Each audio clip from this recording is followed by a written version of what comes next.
कहाँ पे हुआ हिंदू मुसलमान का झगड़ा? आप बताओ, बीजेपी के राज में। अगर मुसलमान बीजेपी को वोट ना देना तो कहीं भी सरकार ना बने। 2 करोड़ रोजगार जिस प्रकार से 15 लाख वाला जुमला था, उसी प्रकार से 2 करोड़ वाला भी जुमला था।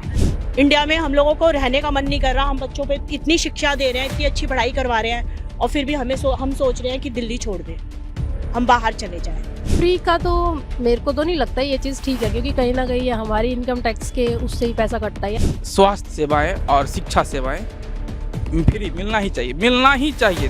कब्जों पर बुलडोजर तो चलवाया था ना योगी ने, लेकिन उन्होंने कहा कि सबसे ज्यादा रखे होंगे मुसलमानों ने कर रखे होंगे, तभी तो चले उन पे। 2024 में लग रहा है मोदी को टक्कर दे पाएंगे केजरीवाल या राहुल गांधी? कुछ भी नहीं, मोदी है। अब देख लो 2040 तक ना हिंदुस्तान की काया बदल जाए तो क्या ना। केजरीवाल तो है, लेकिन केजरीवाल को अपना जनाधार बनाने में पूरा भारत में थोड़ा समय लग सकता है। देखिए, आप अच्छे हैं, ठीक है, हम अच्छे नेता हैं, केवल अच्छे नेता से नहीं होता है, हमें एक एक लोगों से जुड़ना होता है, जनाधार बनाना होता है। आम आदमी पार्टी हम मानते हैं अच्छा नेता है, अच्छा पार्टी है, केजरीवाल अच्छा नीति है, लेकिन जब उस अलग एक एक लोगों तक पहुंचने में, जनाधार बनाने में समय लगता है, तो केजरीवाल 2024 में तो टक्कर नहीं दे पाएंगे, तो मतलब ये जो कहेगा पूरा टक्कर नहीं दे पाएंगे। हाँ, लेकिन चुनौती जरूर खड़ा करेंगे, कुछ सीट हो सकता है 2024 तक में, क्योंकि 2 राज्य में, पंजाब में है हो गया, उसका दिल्ली में है, हाँ दिल्ली में तो एमसीडी भी है, सरकार भी है, और उसके अलावा जो है हिमाचल प्रदेश में भी जनाधार बना है, गोवा में भी बना है, गुजरात में बना है, तो राष्ट्रीय पार्टी का दर्जा भी मिल गया है। तो लेकिन टक्कर जो कहिएगा, ये जो राष्ट्रीय स्तर पर टक्कर दे पाएंगे, इसकी संभावना नहीं लगती है, लेकिन एक चुनौती जरूर मिलेगी। तो उनका जो ये फ्री का रणनीति है, फ्री रेवड़ी बांट रहे हैं लोगों को, ये ठीक है फ्री का देना लोगों को? देखिए, फ्री रेवड़ी क्या, अगर हमारा तो ये मानना है कि कोई भी सरकार होती है तो उसका ये जिम्मेदारी बनता है कि प्रत्येक जनता को स्वास्थ्य सेवाएं और शिक्षा सेवाएं फ्री मिलना ही चाहिए, देना चाहिए, जरूर के जरूर मिलना चाहिए, क्योंकि मानव जो संसाधन है, उसी से देश का निर्माण होता है, और मानव संसाधन का विकास होता है बेहतर शिक्षा और बेहतर स्वास्थ्य। यदि कोई बच्चा पैदा लिया, उसको यदि बेहतर शिक्षा नहीं मिलेगा, बेहतर स्वास्थ्य नहीं मिलेगा, तो वो एक अच्छा मानव संसाधन के रूप में नहीं बन पाएगा, जिससे हो सकता है आगे चल करके वो क्रिमिनल बन जाए। यदि वो क्रिमिनल बन गया, अब उस क्रिमिनल से रोकने के लिए हम पुलिस का गठन करते हैं, सीबीआई है, सीआईडी है, और भी बहुत सारी संस्थाएं हैं। तो इन सारी संस्थाओं पर जो पैसा खर्च करते हैं, उसके बदले में यदि जो बच्चा जन्म लिया उसके बेहतर शिक्षा, बेहतर स्वास्थ्य, और वो एक संस्कार उसका अच्छा हो, समाज के निर्माण में कैसे वो आगे जाएगा, इस संबंध में यदि वो काम करेगा तो इस पर जरूर खर्च करना चाहिए। और इसको फ्री नहीं मानूंगा, ये सरकार का कर्तव्य है, और ऐसा जरूर होना ही चाहिए। हाँ, तो दिल्ली में केजरीवाल की बात कर लेते हैं, तो केजरीवाल के कार्यकाल से खुश हैं आप? हाँ, हम तो खुश हैं। अच्छा, फ्री पानी बिजली का जो वो दावा करते हैं, बोलते हैं लोगों को मिल रहा है, तो मिल रहा है वो? पानी बिजली का तो मिल रहा है। अच्छा, मिल रहा है। हाँ जी। और शिक्षा और स्वास्थ्य सब टिकट फ्री है। तो बसों में जो फ्री है टिकट, उस पर क्या कहना चाहेंगे? महिलाओं के लिए सुविधा दी गई है, ठीक है ये? हाँ, सुविधा हमारे ख्याल से तो हमें तो फायदा है, तो हमें तो अच्छा लगेगा, हमें तो बहुत बढ़िया लग रहा है। लेकिन उनको ये नहीं करना चाहिए, बुजुर्ग जो हो गए वो भी काफी, उनको भी दिक्कत होती होगी, तो उन लोगों के लिए भी फ्री करना चाहिए ये सब? तो बुजुर्ग के लिए तो फ्री है ना। बुजुर्ग के लिए फ्री है? हाँ जी। अच्छा, तो बच्चों के लिए जो स्टूडेंट्स होते हैं उनके लिए भी, क्योंकि अगर उन्होंने महिलाओं के लिए सिर्फ किया तो बाकी लोगों को भी तो देखना पड़ेगा। हाँ, तो बाकी लोगों के लिए देख लेंगे तो फिर देश क्या करेगा? अच्छा। देश में भी तो चाहिए ना पैसा, तो थोड़ा तो उनको करना ही पड़ेगा ना। तो इसलिए हमें तो केजरीवाल बहुत समझ में आते हैं, और हम वोट भी केजरीवाल को ही देते हैं। अच्छा, तो मोहल्ला क्लिनिक अगर बात करें, उनकी मोहल्ला क्लिनिक आपने देखा है कभी? हाँ जी, मोहल्ला क्लिनिक में जो दवाइयाँ मिलती हैं, हाँ जी, वहाँ से दवाइयाँ वगैरह भी फ्री मिलती है, मतलब बहुत कम, मतलब डिस्काउंट देते हैं, और काफी मतलब वो है उनकी। सारी दवाइयाँ मिल जाती है मोहल्ला क्लिनिक में? कुछ दवाइयाँ होती हैं जो नहीं मिलती हैं। तो उसके लिए क्या कहा जाता है? उसके लिए अभी तक तो कुछ नहीं पता, हमने काफी कोशिश भी करी है तो मिली नहीं है, बाकी तो हम बाजार से खरीदना पड़ता है हमें, और तो कोई दिक्कत नहीं है, बाकी सब ठीक है। मोदी की बात करें अगर, मोदी, नरेंद्र मोदी, तो उनसे खुश हैं? अब देखिए क्या बता सकते हैं, हमें तो देखो कमाना है और रोज खाना है, ये हम ये नहीं कह सकते। बाकी ठीक है, मोदी जी भी ठीक कर रहे हैं जो भी काम कर रहे हैं, और केजरीवाल जी भी ठीक कर रहे हैं। महंगाई जो बढ़ रखी है, ठीक है ये? महंगाई तो देखो बहुत ज्यादा बढ़ रही है भाई, बहुत ज्यादा, इतनी महंगाई नहीं बढ़नी चाहिए। और दूसरा, ये जो सबसे ज्यादा हम वोट वगैरह दे रहे हैं, उनको ये सोचना चाहिए कि ये जो बच्चों को गलत काम हो रहे हैं इसके लिए, और ये सबसे ज़्यादा प्रदूषण, ये सब रोक लगाएं तो हमें समझ में आते हैं कि मोदी जी हैं या केजरीवाल जी हैं। मेन हमें सबसे ज़्यादा परेशानी है कि भाई बच्चे, छोटे छोटे बच्चों को बलात्कार करते हैं, इन सब पे वो क्यों नहीं रोक लगाते? हम सोना चांदी पहन के घूम नहीं सकते, इन चीज़ों पे क्यों नहीं रोक लगाते हैं? और सबसे बड़ी बात प्रदूषण, जो बच्चों की आज की एज 31 साल की है, सिर्फ 31 से 32 साल की एज है, तो ये प्रदूषण पे रोक लगाना चाहिए उनको। इस पे क्यों नहीं रोक लगाया जा रहा है? फिर कहाँ हमारे लिए मोदी हैं और कहाँ हमारे लिए केजरीवाल है? हमारे लिए, हमारे देश के नेता हमारे लिए कुछ नहीं है एक हिसाब से देखा जाए तो। वो हम बोलते जरूर है कि ठीक है, उन्होंने हमारे लिए पानी का बिल या बिजली का बिल उन्होंने हमारा कम करवाया है, मगर हमारे हिसाब से कुछ नहीं कर रहे वो लोग। इसको हटा करके गंदगी है यहाँ पर इंडिया में, हम लोगों को रहने का मन नहीं कर रहा। हम बच्चों पे इतनी शिक्षा दे रहे हैं, इतनी अच्छी पढ़ाई करवा रहे हैं, और फिर भी हम सोच रहे हैं कि दिल्ली छोड़ दें, हम बाहर चले जाएं, क्योंकि दिल्ली में केजरीवाल कह रहे हैं दिल्ली को काफी जो है साफ सफाई की है, दिल्ली की उन्होंने अच्छा बना दिया है। साफ सफाई तो हमें तो नहीं दिख रही कहीं से साफ सफाई है। हाँ जी, दिल्ली में केजरीवाल की बात कर लेते हैं, उनका कार्यकाल कैसा चल रहा है, आपको क्या लग रहा है?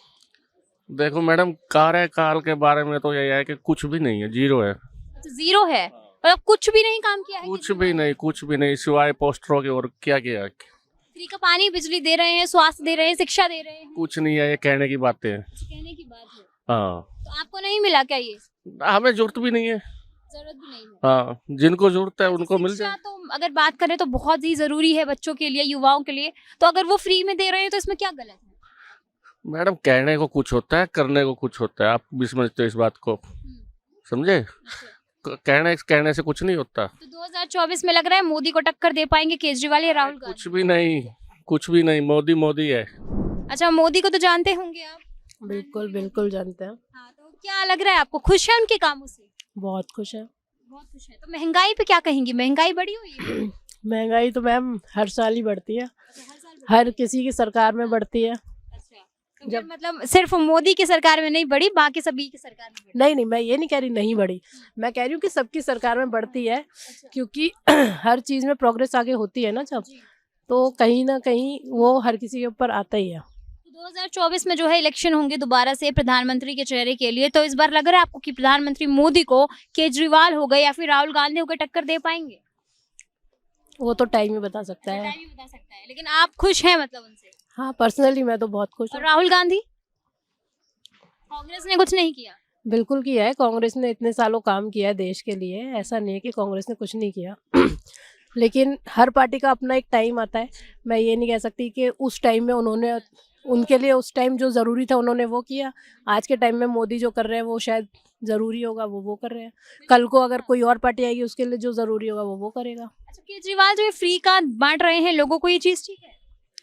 फ्री का तो मेरे को तो नहीं लगता ये चीज़ ठीक है, क्योंकि कहीं ना कहीं ये हमारी इनकम टैक्स के उससे ही पैसा कटता है या जो भी होता है। लेकिन जो बिल्कुल लोग ऐसे हैं जो कमा नहीं सकते, झुग्गी झोपड़ियों में जो रहते हैं, उनके लिए बेनिफिशियल है कि भाई उन्हें अगर 200 यूनिट मिल रहे हैं फ्री, तो उनके लिए तो हेल्प ही है ना एक तरह से।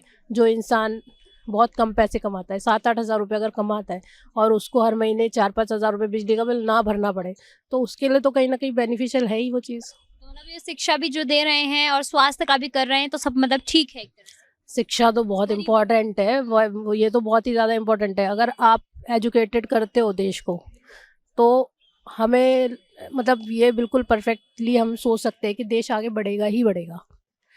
क्योंकि अगर हम अपने घर में भी देखें तो हम बच्चों को बोलते हैं बेटा पढ़ाई करो, पढ़ाई करोगे तभी बड़े होके कुछ बन पाओगे ना। अगर आप पढ़ाई नहीं करोगे तो क्या आपको कुछ समझ ही नहीं आएगा आगे, क्या जॉब करोगे, क्या आगे चल के बनोगे, क्या करना चाहते हो फ्यूचर का।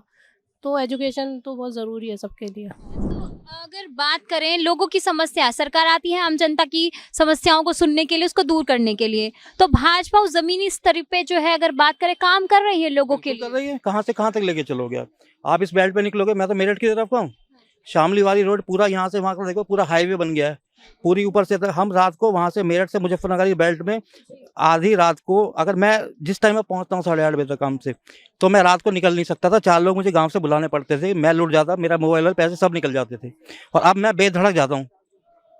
ये थ्रू आउट नीचे से तो आ रही है बात।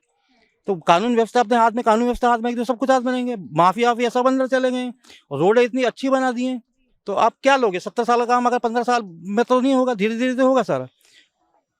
अब देख लो 2040 तक ना हिंदुस्तान की काया बदल जाए तो कहना आप। अच्छा, रोजगार की बात करें तो रोजगार कितने लोगों के पास है आज? रोजगार में आप आइएगा तो देखिए, जब आप रोजगार की बात करते हैं तो यहीं पर देख लीजिए, इसमें से कौन बेरोजगार है आप बताइए तो। इतना भीड़ है ना ये पार्क में, एक भी आदमी बता दीजिए जो बेरोजगार है। एक भिखारी बैठा हुआ है, उसका भी जो है दिन का 1000 रुपया बन ही जाता होगा।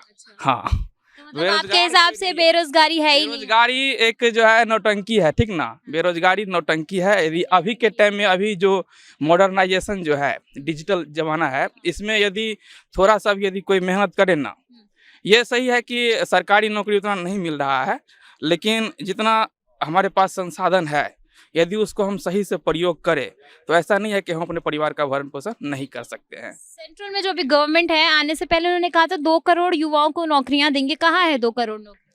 2 करोड़ नौकरी तो नहीं है। देखिए आप इस तरह से मैं कोई बीजेपी का भक्त नहीं हूँ, ठीक ना। ये बात मैं आपको क्लियर बता देना चाहता हूँ। हम निष्पक्ष रूप से जिसका जो भी बात होता है हम बोलते हैं, हम किसी भी पार्टी पॉलिटिक्स पे नहीं बोलते हैं, ठीक ना। और 2 करोड़ रोजगार जिस प्रकार से 15 लाख वाला जुमला था, उसी प्रकार से 2 करोड़ वाला भी जुमला था। अच्छा, जुमला है। हाँ, जुमला है। सब लोगों के साथ उनका जो है स्लोगन, सबका साथ सबका विकास, तो सबको लेके साथ में चलना चाहिए भाजपा को।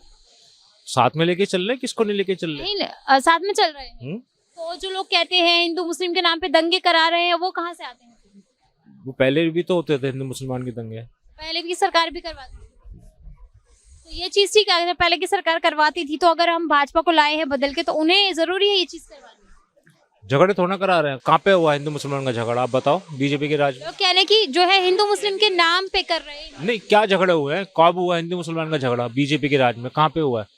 अभी जो सीएए आया था तो उस पे बहुत सारा प्रोटेस्ट। ये क्या चीज है? नहीं, वो प्रोटेस्ट है, वो तो अलग है ना। झगड़े हिंदू मुसलमान के बीजेपी के राज में कौन सी शहर में कहाँ हुए हैं? जब ये हिंदुओं के जो है मंदिरों को तोड़ते हैं या बनवाते हैं कोई, तो उस पर जो है हंगामा खड़ा हो जाता है। नहीं, हंगामा खड़ा होना अलग बात है, पॉलिटिक्स अलग बात है। झगड़े कहाँ पे हुए हैं? झगड़े कौन से शहर में हुए आप बताओ ना। जब से बीजेपी की गवर्नमेंट आई है, हिंदू मुसलमान का झगड़ा पर्टिकुलर कौन से शहर में हुआ है? क्योंकि मुद्दों की वजह से होते हैं झगड़े जो ये हैं। कब कौन सा हुआ है? मैं वही तो पूछ रहा हूँ। मुद्दे की वजह से होता है या जो भी कुछ होता है, ऐसा है। मैं यहीं पे बाई बर्थ यहीं पे दिल्ली, पुरानी दिल्ली में रहता हूँ। मैं भी पुरानी दिल्ली में ही रहता हूँ। तो जब हम स्कूल में पढ़ते थे ना, तो जब हम स्कूल से घर आते थे तो रोज झगड़े होते थे मुसलमान के। रोज दुकानें, मार्केट बंद होती थी कि झगड़ा हो गया, सर फूट गया किसी का, चाहे आपस में झगड़ा हुआ हो, पर डर इतना था कि मार्केटें बंद हो जाती थी। अब क्या हाल है मार्केट? अब झगड़े होते ही नहीं तो मार्केट क्यों बंद होगी? मतलब आप ये कहना चाह रहे हैं कि बीजेपी जब से आई है तब से हिंदू मुस्लिम के जो झगड़े या जो भी हो गए आपस में, वो कम हुआ है? हिंदू मुस्लिम्स के राइट्स जो आप कह रहे हो, वो कौन सी सिटी में हुए हैं हिंदुस्तान की जब से बीजेपी की गवर्नमेंट आई है? बताओ ना आप। राजस्थान में मंदिर जब टूटा था वहां पर नहीं हुए थे? क्या झगड़े क्या हुए थे? तो मंदिर टूटो, किसी की बिल्डिंग तोड़ोगे, किसी की भी तो झगड़ा तो होगा ही ना। अब मेरा घर कोई तोड़ेगा, झगड़ा नहीं करूंगा मैं। अब आप उसे मंदिर कह लो चाहे मस्जिद कह लो। अवैध चीजों को ये कह रहे थे तोड़वा रहे हैं, ठीक है योगी मुस्लिम, तो वो कह रहे हैं कि अवैध भले ही वो नहीं। अगर हम यूपी की बात करते हैं, गहलोत कांग्रेस की, नहीं अगर हम यूपी की बात करते हैं, यूपी में योगी है, तो उन्होंने जो है जब अवैध उन्होंने बुलडोजर चलवाए थे, तब लोग कह रहे थे कि जानबूझकर मुस्लिमों को ही टारगेट किया गया था। ऐसा नहीं, ऐसा नहीं, ऐसा कैसे हो सकता है? अवैध कब्जों पर बुलडोजर तो चलवाया था ना योगी ने, लेकिन उन्होंने कहा कि सबसे ज्यादा रखे होंगे मुसलमानों ने कर रखे होंगे, तभी तो चले उन पे। मुसलमानों ने तभी तो चला उन पे बुलडोजर। हिंदू मुस्लिम की राजनीति का जो ये लोग बनाते हैं, ये बस कहने की बात है। कहने की बातें होती हैं, सब है थे ना इसमें कुछ भी तंत्र। हिंदू मुस्लिम की राजनीति कहाँ तक ठीक है? हिंदू मुस्लिम की राजनीति, हिंदू मुस्लिम की राजनीति तो कांग्रेस खुद दिखा रही है कि बार बार करने के लिए मजबूर कर रही है। कौन वो हिंदू मुस्लिम, कब नाम लिया उसने? किस हिंदू मुस्लिम का नाम लिया? हिंदू मुस्लिम के नाम पे वोट नहीं लेती है क्या? नहीं ले। अब तो लोगों का कहना है कि वो जानबूझकर मंदिरों पे काम करती है, बाकी बार बार हिंदू लोगों को ही आगे करती है, मुस्लिमों के बारे में नहीं सोचती। भाई मंदिर जो है उन्होंने अयोध्या का जो बनवाया है, जो वहां से तोड़ा था, वो तो बनेगा ही मंदिर। उसमें कौन सा सरकार पैसा दे रही है? सरकार ने तो अभी तक उसमें कुछ पैसा दिया ही नहीं। वो तो जो लोग इकट्ठा करके हिंदू जो हिंदू है या ट्रस्ट जो दे रही है वो देके उससे बन रहा है। आप ये भी तो पूछो लोगों से, कौन सा उसने मस्जिद मंदिरों को, अयोध्या का जो मंदिर बन गया, कौन सा पैसा दे दिया उसने? ट्रस्टों के पास जो पैसा आ रहा है तमिलनाडु में आ रहा है, जहाँ से भी आ रहा है, लोग अपने फंड इकट्ठे करके दे रहे हैं, ईट भेज रहे हैं, जहाँ से भी माल भेज रहे हैं, ईट भेज रहे हैं, बटे सब कुछ भेज रहे हैं, अपने अपनी तरफ से भेज रहे हैं। अमरनाथ यात्रा जो होती है उसकी सिक्योरिटी तो सिर्फ देती है, खर्चा तो पूरा ट्रस्ट उठाती है। अमरनाथ जो ट्रस्ट है उसमें कहाँ सरकार है? तो कांग्रेस करवा रही है फिर क्या हिंदू मुस्लिम? हिंदू मुस्लिम कौन करवा रहा है? कोई नहीं करवा रहे। कहाँ हिंदू मुस्लिम? दंगे होते हैं हिंदू मुस्लिम के कहाँ हो रहे हैं? नाम कहाँ? पर। अभी ये हिंदू मुस्लिम का सिर्फ हवा जो है ना, कांग्रेस ने खड़ा कर रखा है। कांग्रेस ने करा। बिल्कुल वोट कहाँ, मोदी कहाँ दिखा रहे हो तुम इस टाइम? नहीं, लोग कहते हैं कि जो मोदी है, बीजेपी सरकार है, वो सिर्फ अपना हिंदू मुस्लिम करा के जो है वोट गेन कर लेती है, ले लेती है। कैसे? आपने कभी देखा उसको? उसके जो आपने सुना होगा, आप भी हो कभी स्पीच देखी होगी, वो देखा होगा, उसने कभी कहा कि मैं हिंदू के वोट लेके, मुझे मुसलमानों के वोट नहीं चाहिए, या मैं मुसलमानों के खिलाफ काम कर रहा हूँ उनके? गुजरात में अगर इतने वोट मिले तो क्या मुसलमानों ने वोट नहीं दिए होंगे उसे? इतनी लंबी सीट लेके आने के बाद तो क्या गुजरात में जो वोट हैं तो मुसलमानों ने वोट नहीं दिया? वोट वालों ने हिंदू तो उस जहाँ से सीट निकली है अच्छे अच्छे लोगों की, मुसलमानों ने बढ़ चढ़ के बीजेपी को वोट दिए। आप देखो, अब यूपी में इतनी बड़ी वो है, यूपी इतनी बड़ी है, वहाँ पे इतना जो बनाया हुआ है, तो क्या मुसलमानों के बिना सारी सीटें आ जाएंगी? अगर मुसलमान बीजेपी को वोट ना देना तो कहीं भी सरकार ना बने, ये लेवल है। सिर्फ झूठ बोल रहे हैं लोग, ऐसी बात बना ये तो प्रोपेगेंडा बनाने वाली बात है कि मुसलमानों के खिलाफ ये कर दिया, वो कर दिया। सिर्फ उसका इतना ही तो कहना है, जो बाहर से जो आ रहे हैं इस पर रोक लगे, जो बांग्लादेशी आ जाते हैं, ये आ जाते हैं, उस पर तो कोई भी सरकार नहीं लेगी, तो एक दिन तो विस्फोट हो ही जाएगा। इसमें क्या गलत कह रहा हूँ? केजरीवाल तो उन्हें पनाह दे रहे हैं, दिल्ली में भी दी तो है। इसका भी जवाब आएगा, आज नहीं समझ आ रहा, कल पब्लिक को समझ में आएगा, जरूर आएगा, क्यों नहीं आएगा? जब तुम्हारे ऊपर तुम्हारी चीजें छीनी जाएंगी, तुम्हारा बिजनेस छीना जाएगा, तुम्हारी रोटी छीनी जाएगी, तुम अपने आप वो करोगे। जब तक तुम्हारे नीचे से जमीन खिसक जाएगी तब चिल्लाओगे। मोदी से मतलब खुश है उनके कामों से? अगर बात करें, भाजपा जो है चला रही है सरकार, नहीं, काम से तो खुश नहीं, काम से खुश नहीं है। थोड़ा इतना पूरा नहीं कहेंगे कि बिल्कुल खुश नहीं है, कुछ अच्छी बातें भी है, कुछ अच्छी बातें भी है। लोगों की समस्याओं को जो मेन मुद्दा होता है जमीनी स्तर पे कि वहाँ पे काम कर रहे, तो वो कर रही है क्या भाजपा? जब एक चीज हम कहेंगे कि भारतीय जनता पार्टी का जो कार्यकर्ता होते हैं अनुशासित होते हैं दूसरे पार्टी की अपेक्षा। हाँ, तो वो उनके कार्यकर्ता मिलते हैं लोगों से। अब ये तो नहीं कहेंगे जमीनी स्तर पर पूरा उतना तरह संतुष्ट नहीं है।